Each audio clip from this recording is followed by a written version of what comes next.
Celeb talks নিবেদন করছেন Arin media and entertainment private limited.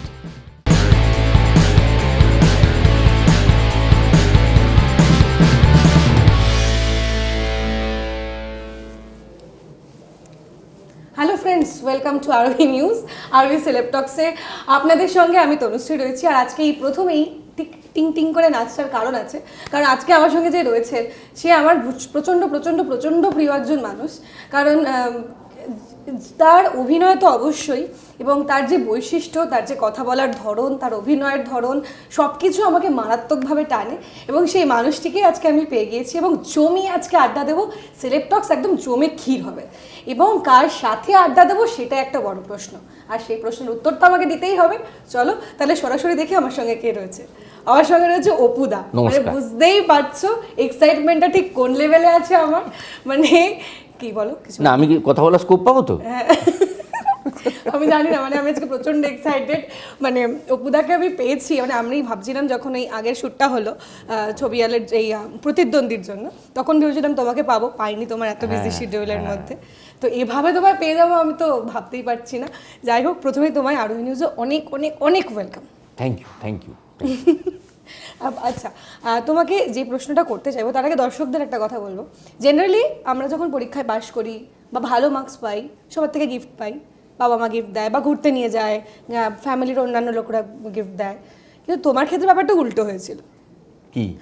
যে তুমি পরীক্ষা বা হোমওয়ার্কে 0 পেয়েছিলে বলে সেখানে আঙ্কেল তোমাকে আবার এটা মনে করিয়ে দেওয়ার খুব দরকার ছিল কি? মানে তুমি বলো। হ্যাঁ, আমি লোকে ক্লাস ওয়ার্কে ভুল করতে পারে, আমি হোমওয়ার্কে অঙ্কে 0 পেয়েছিলাম, যেটা লোকে বাড়ি থেকে করে নিয়ে যায়। সেটা লোকের কাছে জিজ্ঞেস করেও অনেক সময় লোকে করে নিয়ে যায়। তো আমি কোনো কারণে হয়তো করতে ভুলে গেছি বা করেছি, ইচ্ছে ছিল না, সব ভুলভাল হয়েছিল। তো খাতাটা পাওয়ার পরে যে রিয়াকশানটা আমার বাবার হয়েছিল, আমার দিকে তাকিয়ে বলেছিলেন যে তুই তো রত্নগর্ভা। মানে তোমার মা আমার মা নাকি রত্নগর্ভা, আমার মতো রত্ন জন্ম দিয়েছেন যে রত্ন হোমওয়ার্কে 0 পায়। তো তার ফলস্বরূপ বাবা কোনোদিনই বকেননি, কোনোদিনই চিৎকার করে বকেননি, কিছুই না। বাবা ঠান্ডা তাকালেই কাজ হতো। কিন্তু সেদিন যেটা করেছিলেন সেটা আর কারোর বাবা করেছে কিনা জানি না। আমি সেদিন প্রথম 5 স্টার হোটেলে ডিনার করতে গিয়েছিলাম। হ্যাঁ, মানে আমি যদি অঙ্কে, মানে আমার মনে আছে এখন, আমি সেটা বলবো না, নাম্বারটা বললে খুবই তোমাকে অফার। আরে 0 থেকে তো খারাপ নয় না, আমি তার থেকে 2 বেশি পেয়েছিলাম। আমি কোনোতে 2 পেয়েছিলাম, এবং তার জন্য আমাকে যা মার খেতে হয়েছিল বাড়িতে সেটা বলার মতো নয়। কিন্তু তোমাকে গ্র্যান্ডে নিয়ে গেছিল, মানে এটা কাশ আমার ক্ষেত্রে হতো। মানে প্রত্যেকবার আমি অঙ্ক ফেল করতাম। তাহলে এটা অপমান করার একটা অন্য দিক। মেরে তো ঠিক আছে, মার সহ্য করে নিলাম, আমি গন্ডার প্রচুর মার সহ্য করেছি জীবনে। কিন্তু এই ধরনের অপমান করার তারপর থেকে কিন্তু খুব সিরিয়াসলি খাতাটা চেক করে নিয়ে যেতাম আমি। তখন থেকে তো খুব সিরিয়াস হয়ে গেল। এটা অন্য একটা দিক, মানে মানুষকে অপমান করার। আচ্ছা, তোমার আরও একটা বিষয় আছে, মানে তোমার অভিনয়ে আসার একটা অন্য গল্প আছে, সেই যেটা আমরা মনে হয় আমরা অনেকে এই গল্পটা হয়তো টুকটাক যে তোমার যারা তোমার ফ্যান আছে তারা জানে। হ্যাঁ, মানে ওই সেইখানেও বাবা মানে হঠাৎ করে দেখি একদিন বললো কাল সকালে কি করছিস, একটু ফ্রি রাখিস। সেদিন একটা ছুটির দিন ছিল, শনিবার, পাড়ার ছেলেদের সঙ্গে রাস্তায় একটা ম্যাচের বন্দোবস্ত হচ্ছিল। বললো না আজ কালকে বলে দে তুই খেলবি না। খুব মন খারাপ হয়ে গিয়েছিল। তো বাবা গাড়ি চালিয়ে হঠাৎ করে পরের দিন আমাকে নিয়ে চলে গেল একটা রিসর্টে বাইপাসে। সেইখানে তারপর একটা নৌকো ভাড়া করে পুকুরের মাঝখানে। আমি কি হচ্ছে, ধাক্কা দিয়ে ফেলে দেবে, কি করবে বুঝতে পারছি না, খুব রেগে আছে হয়তো। তারপর আমাকে বললেন যে তুই ঠিক কী করতে চাস বলতো। মানে ফ্র্যাঙ্কলি আমি ভাবিনি কী করতে চাই। তো মুখ ফসকে বলে ফেলেছিলাম যে আমি অভিনয় করব। তারপর থেকে যেটা হয় বলে অভিনয় হঠাৎ কেন মনে হলো, তা আমি কিছু কারণ দেখিয়েছিলাম, সে কারণগুলো এখন আমি বলছি না, কারণ ওইগুলো কোনো কারণ হতে পারে না অভিনয় করার। বেড়াতে যাবো প্রডিউসারের পয়সায়, হ্যাঁ বেড়াতে যাবো, অভিনয় করতে যাচ্ছি, আউটডোরে যাচ্ছি, কতগুলো জায়গা বেড়ানো হবে, আমার নিজের কোনো খরচা নেই, পেড হলিডে, এইসব ভেবে টেবে বলেছিলাম। তারপর বাবা বললেন যে তোর হঠাৎ কি মনে হলো, মানে দুম করে অভিনয় করবো বললেই করা যায়, তুই ভাত রাঁধতে পারিস? না। এ কি, ভাত কী করে রাঁধবো? তোর মা পারে। কেন? তোর মা দিদিমার কাছ থেকে শিখেছেন। তো তোর কি মনে হয় অভিনয়টা ভাত রান্নার থেকেও সোজা জিনিস? মানে কিছু শিখতে হয় না। মানে পুরোটা শিখে হয় না ডেফিনেটলি, একটু ভেতরে থাকতে হয়, কিন্তু কিছু গাইডেন্সের খুব প্রয়োজন হয়, যেটা আমি পরে বুঝেছিলাম। আমার জীবনের আমি আমার কেরিয়ারের যতটুকু যা আজকে করতে পেরেছি তার জন্য আমি ওই বাবার ওই ডিসিশনটা খুব কাজে দিয়েছিল, যে আমাকে চারবাক নাট্যগোষ্ঠীতে ভর্তি করে দিয়েছিল। চারবাক আমার গুরু যোছন দস্তিদার, সেইখানে গিয়ে প্রথম তখন সব্যসাচী চক্রবর্তী, খেয়ালি দস্তিদার দুজন স্টার টেলিভিশনের, একদম। এবং সেই সব থেকে হাঁ হয়ে গিয়েছিলাম। তো তারপরে তাদের থেকে অনেক কিছু শিখলাম। অনেকে ছিলেন, যোশনদা তো ছিলেন, চন্দ্রাদি ছিলেন, সুজিত দা, সুবীর দা, মৃদুল দা, বেনুদা, দেবাংশুদা আনফর্চুনেটলি এখন আর নেই আমাদের মধ্যে। তো এদের কাছ থেকে অনেক কিছু শিখেছি, এবং সেই শেখাগুলো প্রত্যেকটাই কাজে লেগেছে। তো ওইগুলো ব্যাকগ্রাউন্ডে ছিল বলে আজকে হয়তো এখানে বসে ইন্টারভিউ দিচ্ছি। তুমি একটা ইন্টারভিউতে বলেছিলে যে বাবার হাত ধরে অবশ্যই তোমার অভিনয়টা আসা, এবং বাবা তোমাকে প্রথম গোড়াতেই কিছু বিষয় খুব ভালো করে শিখিয়ে দিয়েছিলেন, যে যদি কেউ তোমার সঙ্গে কথা বলে বা কেউ তোমার সঙ্গে আলাপ করতে এলো বা একটু ধরে গাল টিপে দিয়ে বললো যে ও তুমি শুভেন্দুর ছেলে, আচ্ছা কি মিষ্টি কি ভালো, তো কে ভালোভাবে বলছে আর কে সত্যি ভালোভাবে বলছে, মন থেকে বলছে, এইটার ডিফারেন্সটা তুমি অনেক ছোটো থেকেই বুঝে গিয়েছিলে। না, ডিফারেন্সটা ছোট থেকে বুঝে যায়নি। বাবা একটা জিনিস বলেছিলেন যে সবটাই হাসি মুখে গ্রহণ করবি, কিন্তু এখনই ভেবে বসো না যে তোমার জন্য এগুলো হচ্ছে, তুমি আমার ছেলে বলে হচ্ছে। কাজেই film industry, don't take the film industry for granted. তুমি এখানে এলেই একটা বিশাল কিছু হবে। যে কারণে আমি বলছি আমার চারবাকের শিক্ষাটা খুব কাজে দিয়েছিল। যোছনদা আমাকে প্রথম বলেছিলেন, এই যে শুভেন্দুর বেটা অভিনয় করবি, ঘর মুছতে জানিস? ঘর মোছার সঙ্গে অভিনয় করার কী সম্পর্ক? কিন্তু এমনভাবে জিজ্ঞেস করে তখন জেদের বসা হয়, কেন না মোছার কী আছে, খুব মুছতে পারি। আগামীকাল থেকে চলে আসবি, 6টার সময় ঢুকবি, ওইখানে ছোটো একটা বালতি আছে, নিয়ে ঘরটা মোছা শুরু করবি আগে। তুমি ভাবছি না এমনি জিজ্ঞেস করবে, সত্যি সত্যি মুছতে দিয়ে দেবে, বুঝতে পারোনি। মানে বলেছিলেন যে রিহার্সাল রুমটা মন্দির, তুই আগে মন্দিরটা মোছা দিয়ে শুরু কর, ওইভাবে শুরু। যেটা আমার খুব কাজে লেগেছে, যেটা ওইভাবে যদি না, আমি 1.5 বছর জাস্ট ওই ঘর মুছতাম, অন্য লোকের পরের দিকে গিয়ে অন্য লোকের প্রক্সি দিতাম, সেট লাইট শিখতাম, কীভাবে সেট বয়ে নিয়ে যায়। যখন চোখের সামনে দেখি সব্যসাচী চক্রবর্তী আমাদের সঙ্গে কাঁধে কাঁধ মিলিয়ে সেট বয়ে নিয়ে যাচ্ছে, আমি কি একদম। তো এইগুলো করেছি বলে আজকে কিন্তু কোনো ডিপার্টমেন্টই আমাকে মানে হয় না যে এটা হবে না দাদা, আমাকে অ্যাটলিস্ট বলে পারবো, আমি দেখিয়ে দেবো হবে। একদম। সেইটা কিন্তু ওই শিক্ষাটা আমার কাজে দিয়েছে। তোমার বললাম না, তোমার যে আমরা যখন শবর দেখেছি বা প্রলয় দেখেছি, আচ্ছা তুমি প্রলয়ে যে মানে যেই ক্যারেক্টারটা প্লে করেছিলে, যেভাবেই করেছিলে, মানে আমি বলছি না এক্স্যাক্ট সেই ক্যারেক্টারটা, সেই মানুষটার যে ধরন ছিল, তুমি কি ব্যক্তিগতভাবে সেরকম ধরনের? মানে মারপিটটা করি না। হ্যাঁ সিরিয়াসলি, মারপিটটা বাদ দিয়ে বাকি অ্যাটিটিউড বলো, যেই স্ট্রেট ফরওয়ার্ড একটা অ্যাটিটিউড তো থাকতে হয়। মানে এটা যে কোনো সহজ সরল মনের মানুষ কিন্তু ওই রোলটা করতে পারে। ওটা খুব খোলা মনের রোল ছিল, মানে যা বলতো খুব খোলা মনে। হ্যাঁ, সেটা হতে হবে। মানে সেই ডায়লগটা এখনো কোট আনকোট মনে পড়ে। আজকে সকালবেলায় আমরা, তুমি আসার আগেই মানে আমাদের একজন কলিগ সে ঢুকতে বলছিল যে কবিগুরু বলে গিয়েছিলেন মিলাবেন, তারপর আর বলবো না, তুই বল। আমি বলি না, বলি, চালাবেন তিনি চালাবেন। এইটা আমার মনে হয় এই ডায়লগটা তুমি যখন বলেছিলে সিনেমা হলে, মানে বোধহয় ওই ও একটা হয় না সেই তারস্বরে চিৎকার সিটি, আরেকটা ডায়লগে হয়েছিল, সেটা আমি টেলিভিশনে বলছি না। হ্যাঁ, যদি বেশি বাড়েন বাড়। ও আচ্ছা, একদম ঠিক কথা। মানে প্রলয় একদম কোটান, এগুলো মানুষ খুব পছন্দ করে। দেখো মানুষ খায় সেই লেভেলে, না বুঝতে হবে বিষয়টা। যে কারণে আমি ইয়াং টাইমে অমিতাভ বচ্চন হয়েছেন কেন, সেই ব্যাপার, মেরে দেবো ফাটিয়ে দেবো একটা ব্যাপার। আমরা সাধারণ মানুষ পাচ্ছি না, আমার হয়ে কেউ সেটা করছে অন স্ক্রিন, একদম, তাকে আমি গুরু বলে মানছি।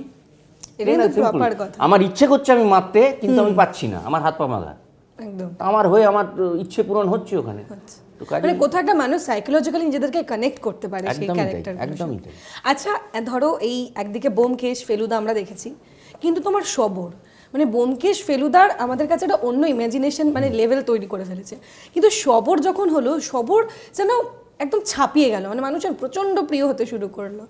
মানে এটা নিয়ে তোমার কি ভাবনা বা কি মনে করো? তার কারণটা হচ্ছে শবরটা নতুন তো, ব্যোমকেশ ফেলুদা তো জেনারেশনের পর জেনারেশন পড়ে এসছে, সব সময় তারা সেই গল্পগুলো লিস্টে কে 1 নম্বর এই 2 নম্বর, এই 1 নম্বর এই 2 নম্বর। শবরটা সম্বন্ধে মানুষের তেমন কোনো আইডিয়া ছিল না, কারণ শবর সেভাবে প্রচার করা হয়নি। একটাই ছোট গল্প প্রথম পড়েছিলাম, মানে ছোট এরকম পাতলা বই, ঋণ। শবরের ভালো লাগার পেছনে আমার মনে হয় শীর্ষেন্দুবাবুরও একটা গাইডলাইন দিয়েছিলেন উনি, যে শবর হবে পাথর। শবর মদ খাবে না, সিগারেট খাবে না, ও জীবনে কোনো মহিলার সংসার, শবর খালি নিজের ডিউটি পালন করে, শবরের মধ্যে আর কিছু নেই। মানে সেইটা মানে তৈরি করা হয়েছিল স্ক্রিপ্টে, খুব যত্ন করে অরিন্দম এবং পদ্মনাভ দাশগুপ্ত মিলে স্ক্রিপ্টটা তৈরি করেছিলেন। কিন্তু শীর্ষেন্দুবাবুর ওই যে গাইডলাইনটা ছিল যে শবর হবে পাথর, বাকিদের থেকে আলাদা হয়ে গেল তো ওখানেই। একদম, মানে আর এটা আমরা প্রপার ছবিতে বাকিরা তো ভালোভাবে দেখেছি, সমাজের মানে যেন বিলিভেবল চরিত্র। ফেলুদার মতো একটা দাদা হওয়া তো যে কোনো বাচ্চা ছেলে ফেলুদার মতো একটা দাদা চাই। ব্যোমকেশ যেমন একদম সংসারী একটা বাঙালি, সত্যান্বেষী, ভীষণ সুইট, পাশের বাড়ির ছেলে। শবর সেটা নয়, ওই জন্য আলাদা, অনেক বেশি রাফ, অনেক বেশি রুট, কিন্তু সত্যের জন্য লড়ে। এই ক্যারেক্টারটা বোধহয় মানুষ ছেড়েও দেয় লোককে, হ্যাঁ ছেড়েও দেয়, মানে ধরা পড়ে গেছে কিন্তু ঠিক আছে, আলটিমেটলি সেটা সত্যের জন্য। আমার মনে হয় কোথাও মানে এই শবরটা মানুষের গ্রহণ করার পেছনে একটা বড় কারণ যে এই যে পুরো গল্পের এন্ডিংটা ছিল, এই এন্ডিংটা মানুষ চায়, কোথাও কি একটা চায় না, চায়, মানুষের ইচ্ছে পূরণ হলেই মানুষ তাকে ভালো লাগবে। একদম। আচ্ছা, তোমার বব বিশ্বাস, এটা নিয়ে তো কিছু বলার নেই, মানে সবকিছুর ঊর্ধ্বে চলে গেছে এটা। তো বব বিশ্বাসের ক্যারেক্টার তুমি প্লে করলে কাহিনীতে, এখন বব বিশ্বাস নিয়ে একটা সিনেমাই বেরোচ্ছে, টোটাল একটা ফিল্ম বেরোচ্ছে, তুমি সেখানে নেই, সেটা নিয়ে কিছু? সেটা আমার কিছু নেই, আমার বরঞ্চ আমি গর্ব লাগছে, এরকম তো হয়নি আগে, যে ওইটুকু একটা ছোট্ট চরিত্র এত বেশি মানুষের কাছে পপুলার হয়ে গেল যে ওইটা নিয়ে সিনেমা হচ্ছে এবং তাও হিন্দিতে হচ্ছে। তো কাজে I am proud of my self. এবং সেখানে ডেফিনেটলি আরো ভালো লাগছে ওই কারণেই, কারণ তার টাইটেলটা বাচ্চান বলে। আমি he is like god to me, Amitabh Bachchan. একদম। আচ্ছা, তুমি বলিউডে কাজ করে, এখানে তো দীর্ঘ বছর ধরে বাংলা ইন্ডাস্ট্রিতে কাজ করছো, এবার বলিউডে গিয়ে তোমার একটা অন্য মানে এক্সপিরিয়েন্স হলো, তো তুমি মানে বেসিক কিছু ডিফারেন্স খুঁজে পাও বা মানে বলিউড আর টলিউডের মধ্যে? না, কাজের লোক ওখানেও আছে, কাজের লোক এখানেও আছে, ফাঁকিবাজ ওখানেও আছে, ফাঁকিবাজ এখানেও আছে। আচ্ছা, ওখানে যেটা হচ্ছে, ওখানে না ফাঁকি মারার স্কোপটা কম, কারণ যে ফাঁকি মারবে তার ঘাড়ের ওপর আরো 4টে লোক দাঁড়িয়ে আছে, নিঃশ্বাস ফেলছে। একদম, একজন গেলে আর একজন কাজ ঠিক হলো না, স্ট্রেট বার করে দেবে। সেখানে স্কোপটা কম, মানে এই বেসিক ডিফারেন্সটা তুমি মোটামুটি লক্ষ্য করেছো, তাই? স্কোপটা কম। আচ্ছা, ট্যালেন্ট মানে হয় না যে আমরা এখন প্রচুর মানুষ অভিনয় করছে, বা তোমরা এতদিন করে এসছো, নিউ জেনারেশন আসছে, তো সেক্ষেত্রে অনেকের একটা ধারণা তৈরি হয়েছে, মানে বলিউডে যেটা জেনারেলি এই মুহূর্তে অনেক বেশি অ্যারাইজ করেছে, যে ট্যালেন্ট নেই তবু কিছু সোর্সের জন্য একটা ভালো জায়গা পেয়ে যাওয়া, ভালো জায়গায় কাজ করা, এটা কি বাংলায় পেয়ে যাওয়াটা হতে পারে, থাকতে পারবে না কিন্তু কেউ।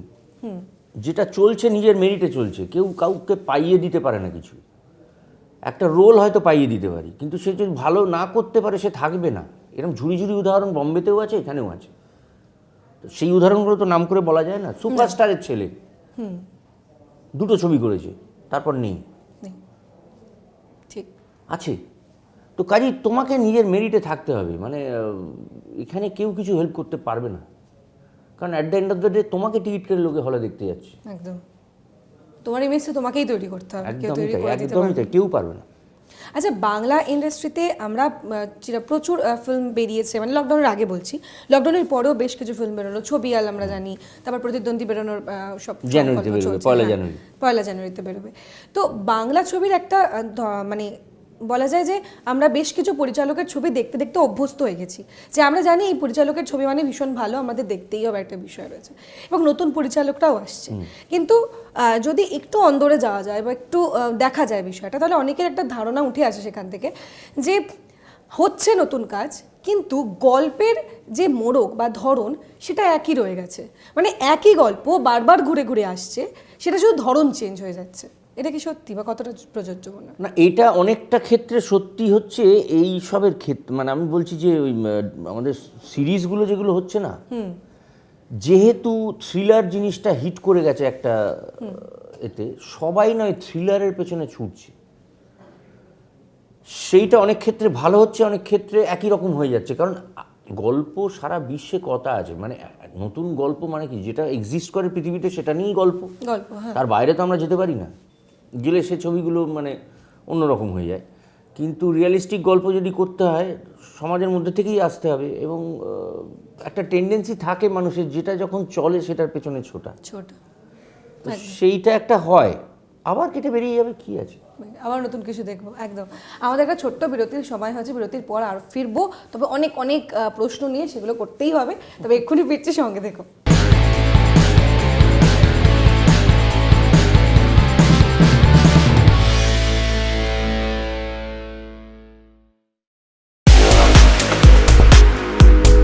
Wanna fly?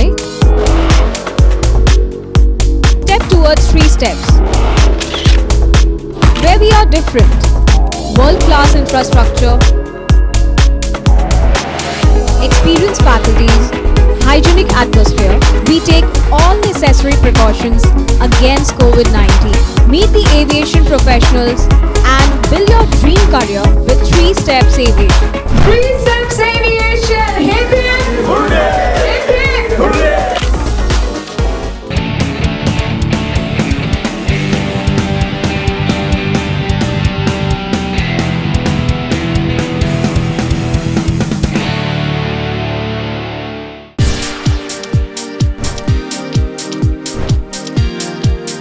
Welcome to Senha Group of Companies, your genie in a bottle. Career advancement opportunity in aviation and hospitality.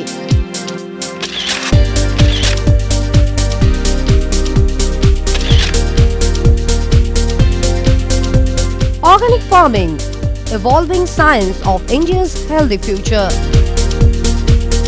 Digital marketing of the next generation. Income tax consulting and other legal services. Home furnishing and decor, bringing your dream house delight.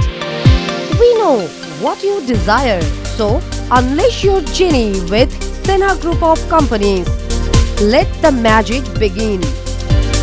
Senha Group of Companies, dream with India.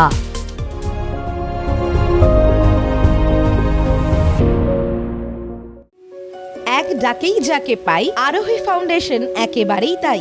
8 থেকে 80-র জন্য এক ডাকে সাড়া দেয় আরোহী foundation. দুস্থ মানুষের পাশে দাঁড়ানোর জন্য অঙ্গীকারবদ্ধ আরোহী ফাউন্ডেশন। ছাত্রছাত্রীদের সফল ভবিষ্যতের জন্যই নিবেদিত আরোহী ফাউন্ডেশন। আরোহী foundation, solution for every need. Your bazaar, our bazaar. Welcome to onestopbazaar.com, where you can get all your necessary stuff, starting from souvenir to t-shirts, shoes and many more handmade antique stuffs are available just under one roof.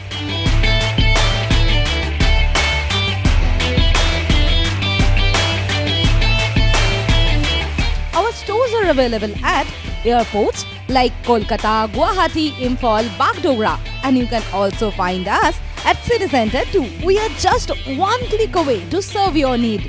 Visit onestopbazaar.com or www.onestopbazaar.com.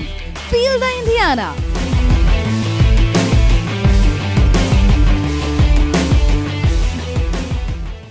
Orin Media and Entertainment, the future of digital news and entertainment world.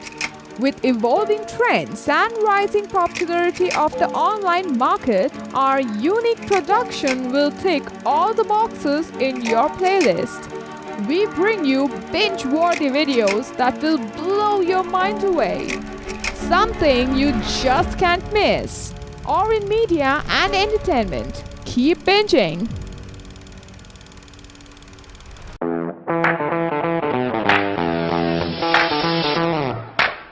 Welcome to Takeoff Aviation and Management Academy. Takeoff is uniquely designed to train you targeting towards soulful employment and aspirants wanting to join aviation, airport retail industry, banking, hotel and hospitality industry.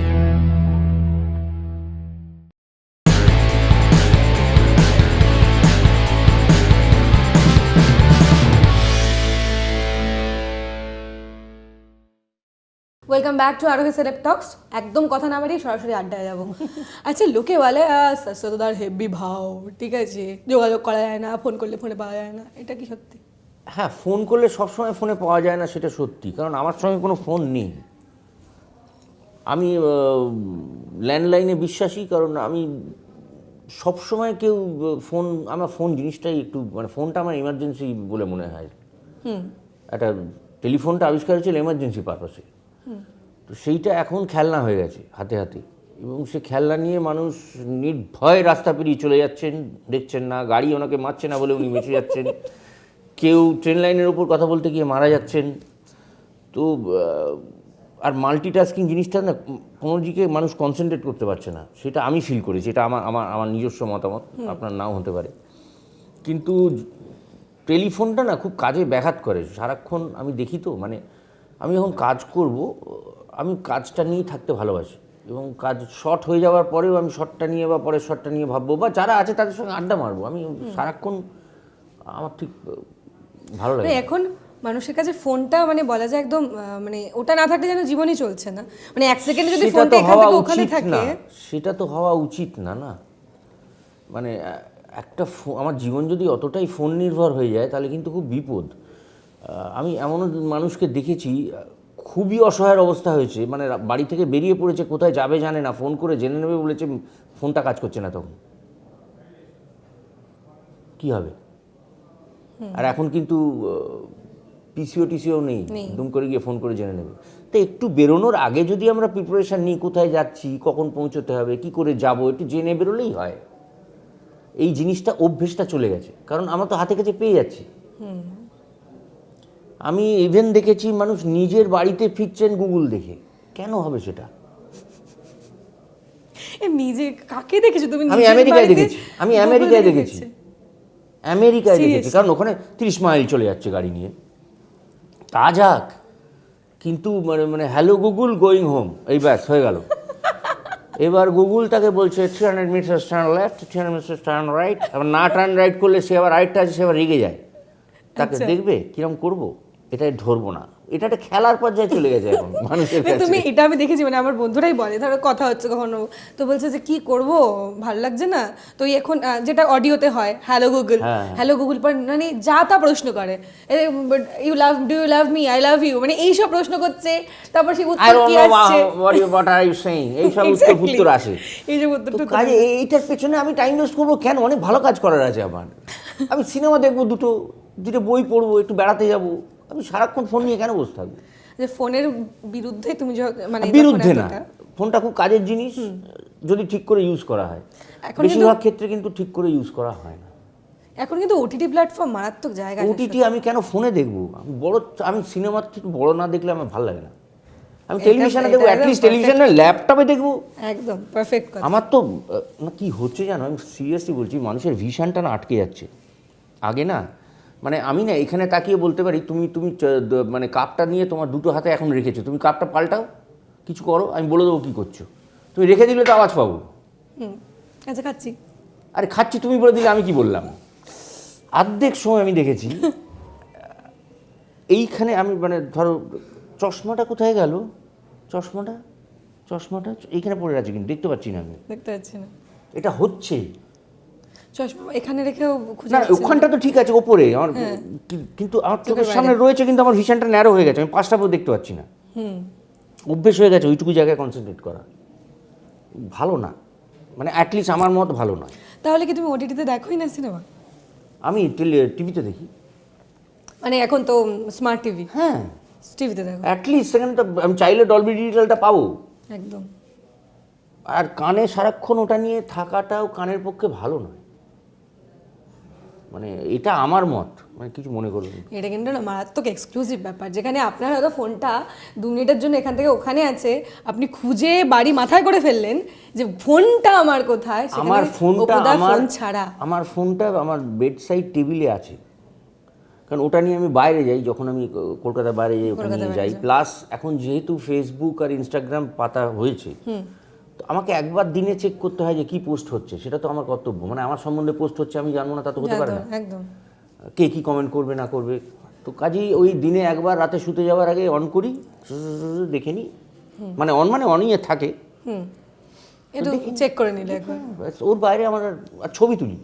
ছবি এখন খুব মানে বড় ক্যামেরাটা বারবার carry করতে হয় না, টুক করে সব থেকে সুবিধা হয় কোনো জায়গায় আউটডোরে গেলে খুব ভালো একটা টাক করে ছবিটা তুলে নেওয়া যায়, ওটা খুব সুবিধা হয়েছে, ফোনটা অনেক সুবিধা। এবং যে কারণে যেটা হয়েছে অর্ধেক ফটোগ্রাফির দাম কমে যাচ্ছে, ফটোগ্রাফারদের আর কেউ ডাকছে না, যেটা নিয়ে ছবিটা শ্মশানে বেচারে ছবি তুলে 2 টাকা রোজগার করতে চাইছিলাম, তার আগে বলে দিলে। হ্যাঁ, সেটা তুমি সামান্য দীঘায় গেলে দেখো তো ফটোগ্রাফারটা ঘুরে, সেই ফটোগ্রাফারটা এখন নেই। দার্জিলিং এ মেলা দেখলাম নেই, আমাদের ছোটবেলায় থাকতো, ঘোড়ার উপর চড়িয়ে দিয়ে ছবি তুলতো, সঙ্গে সঙ্গে দিত, হ্যাঁ সঙ্গে সঙ্গে দিত। খুব আনফরচুনেট। আচ্ছা, তুমি ছবি আলের কথা যখন বললি, একটু জিজ্ঞেস করি, মরার ছবি তুলছো, মানে এই বিষয়টা যখন তুমি জানলে, মানে প্রথমে স্ক্রিপ্টটা পড়লে ফার্স্ট কি বিষয়ে ক্লিক করেছিল মাথায়? না, আমার ছোটবেলায় অনেকের বাড়িতে দেখতাম আলতা পরা পায়ের ছাপ লাগানো, মারা গেছেন অনেকে, মানে ডেড বডি ঘিরে রয়েছেন, অনেক জায়গায় দেখেছি ছবি। তখনই আমার স্ট্রাইক করতে, এগুলো কেন তোলেন মানুষ, কে তোলে?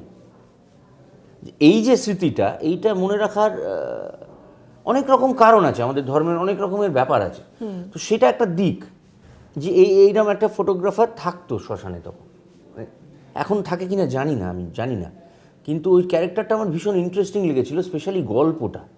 একদম তাই, মানে এবং গল্পটা যখন পড়েছিল তখন তখন আমি বলেছিলাম যে লাস্ট লাইনটা যেটা লেখা আছে সেটা যেন থাকে অন স্ক্রিন, মানে যারা দেখেছেন তারা জানেন যে দুজনে মিলে হেঁটে চলে গেল, যখন ক্যামেরা ডাউন করলে 1 জোড়া পায়ের ছাপ আছে, 1 জোড়া নেই। মানে অদ্ভুত, মানে প্রথমত এই স্টোরি আমরা বাংলা সিনেমায় দেখিনি এর আগে, একটা ছবি তো আমি দেখিনি, কারণ এটা অরিজিনাল গল্প, এটা মৌলিক গল্প, দেশে বেরিয়েছিল, তো সেইখান থেকে মানুষ ডেভেলপ আমরা দেখিনি। সুতরাং এই ছবিটা মানুষকে যে টানবেটা বলাই বাহুল্য ছিল।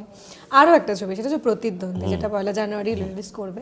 এই প্রতিদ্বন্দ্বীর সঙ্গে অবশ্যই আমরা তো জানি সত্যজিৎ রায়ের সেই প্রতিদ্বন্দ্বী, না এটার মিল নেই, কিন্তু এটাই মানে প্রতিদ্বন্দ্বী নামটা বললে কিন্তু মানুষের মাথায় একদমই তাই, ওই কারণেই প্রতিদ্বন্দ্বী নামটা নেওয়া হয়েছে, যাতে টক করে আগে ওটা মনে পড়ে, কারণ এটা সত্যিই প্রায় 100 বর্ষ, আচ্ছা, তো ওইটা আমাদের তরফ থেকে একটা ডেডিকেট, হ্যাঁ, মানে আর তো কিছু করতে পারলাম না, এটা খুব ইচ্ছে ছিল ওনার সঙ্গে একটা কাজ করবো, সেটা হলো না। তাও বাবুদার সঙ্গে প্রচুর কাজ করেছি, ওই বাড়িতে প্রচুর গেছি, এখনো যাই, সেইটা একটা সান্ত্বনা। কিন্তু ইভেন আমি কলকাতা শহরের লি রোডের বাড়িতে দাঁড়িয়ে আমি অস্কার হাতে ধরেছি, কজন ধরেছে যাই না, কি ওজন, একে তো জিনিসটার ওজন, তারপর নামটার ওজন, বিশাল ওজন ওই অস্কারের। যাই হোক, তো সেইটা তো ডেফিনেটলি ওই কারণেই নামটা দেওয়া, কিন্তু গল্পের সঙ্গে মিল আছে। কেন প্রতিদ্বন্দ্বী? কারণ এখানে দুজন বন্ধু কোনো একটা বিশেষ কারণের জন্য একে অপরের প্রতিদ্বন্দ্বী হয়ে যায়, কিন্তু কারণটা অদ্ভুত এবং খুবই ইন্টারেস্টিং একটা গল্প। তো সেইটা আবার বলছি, একটা থ্রিলার আছে, কিন্তু থ্রিলারের থেকেও একটা দুটো ফ্যামিলির গল্প আর কি, মানে সপ্তশতকে আমরা পেয়েছিলাম। তো যাই হোক, আমার যেটা ওই ইন্টারভিউটা, আমার প্রথম প্রশ্ন সপ্তশতকে ওটাই ছিল যে অপুদার সঙ্গে তুমি কাজ করেছো, সেই এক্সপিরিয়েন্সটাকে তুমি বলো। সৌরভ ছিল, তারপরে মাহি ছিল, সেই তখন প্রতিদ্বন্দ্বী নিয়ে আমরা কথা বলেছিলাম। যাই হোক, কিন্তু যাই হোক, ছবিয়াল প্রতিদ্বন্দ্বী আসছে পরপর। তোমার আরও একটা বলা যায়, তুমি যেটা বলো মাইল ফলক, মেঘে ঢাকা তারা। হ্যাঁ, মেঘে ঢাকা তারা তো আমার, হ্যাঁ। আচ্ছা, একটা প্রশ্ন, মেঘে ঢাকা তারা যখন রিলিজ করলো তখন কিন্তু ওভাবে প্রথমেই পপুলারিটি পায়নি মেঘে ঢাকা তারা, অনেক পরে পেয়েছে। মেঘে ঢাকা তারা না, যত দিন যাচ্ছে তত বেশি মানুষ দেখছে না, তত বেশি পপুলার হচ্ছে, কারণ ওই ধরনের ওই সময় ওই সাবজেক্টের ওপর ছবি, যারা ঋত্বিক ঘটক সম্বন্ধে ইন্টারেস্টেড তাদের কাছে খুব ইন্টারেস্টিং ছিল, এবং এমন মানুষ আছেন যারা আমি জানি 10 বার 12 বার করে দেখেছেন। এবং একটা ছোট্ট ইনসিডেন্ট বলি, আমি কেরালা ফিল্ম ফেস্টিভ্যালে গিয়েছিলাম 2013 না 12, ওই সময় মানে মেঘে ঢাকা তারা নিয়ে গিয়েছিলাম কেরালা ফিল্ম ফেস্টিভ্যাল। তখন ওখানকার ফেস্টিভ্যালটা হেড করছিলেন প্রিয়দর্শনজি, ডিরেক্টর। তো উনি আমায় চিনেছিলেন, কারণ তার আগে বব বিশ্বাস মানে কাহানি রিলিজ হয়েছে। আরে বব, হাউ আর ইউ, হ্যাঁ তা না, আমি তো বললাম যে এই ছবি নিয়ে আমার তো ছবির শো আছে। অবাক কাণ্ড, কেরালায় ফিল্ম ফেস্টিভ্যালে রাত্রি 8:30 শো হাউসফুল, সকাল 8:30 শো হাউসফুল, দুটো শো, এবং মানুষ সিঁড়িতে বসে দেখতে এসছে। তারা কিন্তু কেউ আমাকে চেনে না, ঋত্বিক ঘটকের জন্য এসছে। এবং যে সময় ফার্স্ট শটটা পরে ক্যামেরা প্যান করে অনন্যার উপর থেকে জানলায় যায়, যেখানে দাঁড়িয়ে আছি কালো কোট এই জ্যাকেটটা পরে পেছন ফিরে ফার্স্ট ডায়ালগ, শটে হাততালি আমার জন্য নয়, ঋত্বিক ঘটকের জন্য। সেটা কেরালা দেখিয়েছে করে, মানে আমি অবাক হয়ে গেছি। এবং হল থেকে বেরোবার সময় ছিঁড়ে খেয়েছে আমাকে জাস্ট। তারপরে যখন দেখতে পেয়েছে, হ্যাঁ সেই যখন মানে সেই ওটা আমি সিনেমাটা তোমার কোনোদিন সামনে কলকাতার হলে আসছে, পাইনি আজ অব্দি, যেটা ওখানে পেয়েছি। মারাত্মক বাবা। ঋত্বিক ঘটক, মৃণাল সেন, সত্যজিৎ রায় বলো, তাদের কাজ আমরা দেখেছি, আজও দেখি, ভবিষ্যৎ প্রজন্মও দেখবে।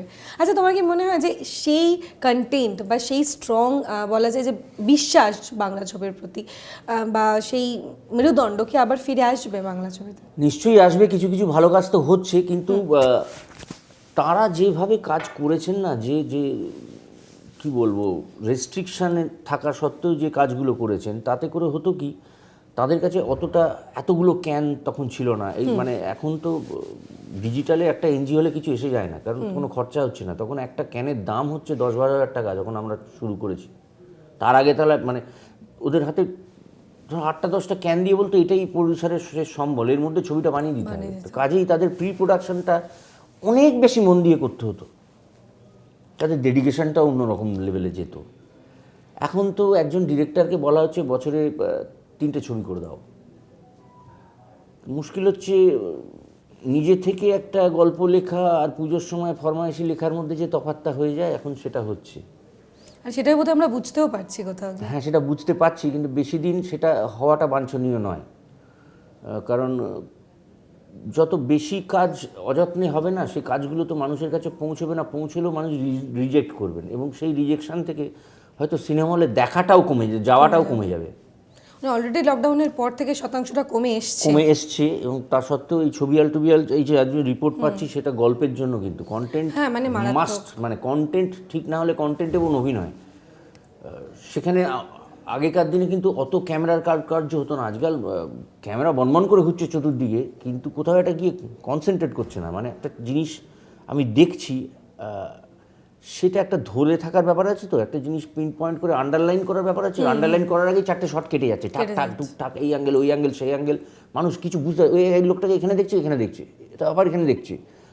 এইগুলো একটু বোধহয় মানে আমি জানি না, একটু বন্ধ হওয়া উচিত। মানে ধরো দুটো গল্প, মানে একটা সিনেমার দুটো পার্ট দেখাচ্ছে, একটা হয়তো নকশাল সময়ের যেই ভারতের চিত্রটা ছিল, আর এখন একটা মানুষের মানে চরিত্র দেখানো হচ্ছে, যে সে এখন কিভাবে বাঁচছে জীবনে, আর সেই মানুষটা কিভাবে তখন বাঁচতো।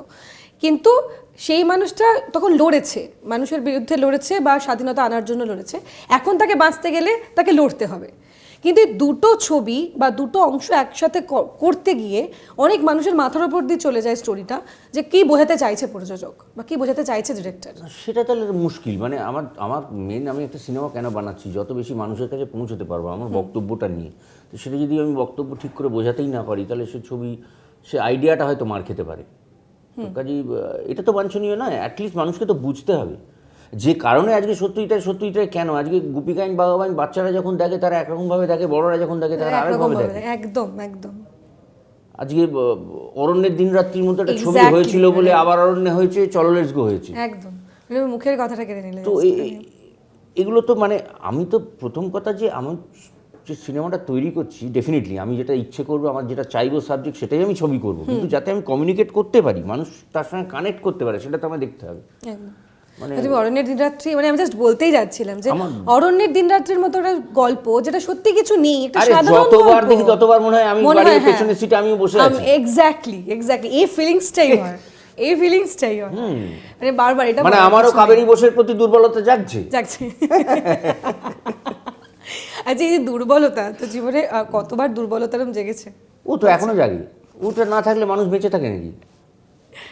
কোনো না কোনো ব্যাপারে দুর্বল, মানে ভালো লাগার জিনিস থাকতে হবে আশেপাশে, না হলে কি করে বাঁচবে?